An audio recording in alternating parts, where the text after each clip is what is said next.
Package stores say this form of legislation is coming at a time where small businesses already are trying to make ends meet.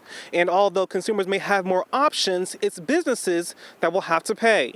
It's like the reverse Robin Hood bill. It's taking the little people's money and giving it to the giants. Strong words coming from Carol Hughes with the state's Package Stores Association, who says they are against a new proposed bill introduced in the 2021 legislative session. House Bill number 5155 would potentially allow grocery stores to sell wine, and according to the bill, it'll help customers gain easier access to locally made farm wine. But package store owners say this would wreck their industry and many would lose out on jobs. In Connecticut, we have 2,000 people per package store.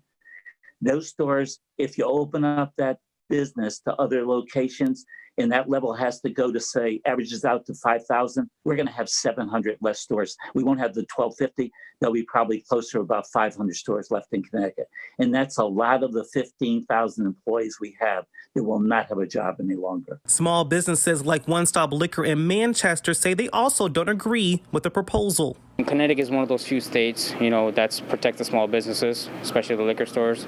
And if they pass this law where everybody can sell like the beer and all the grocery stores can sell wine, it's going to hurt a lot of small businesses. A lot of people are going to, go out of business. Folks at the Connecticut Food Association disagree. Our goal is not to put anybody out of business from a grocer standpoint.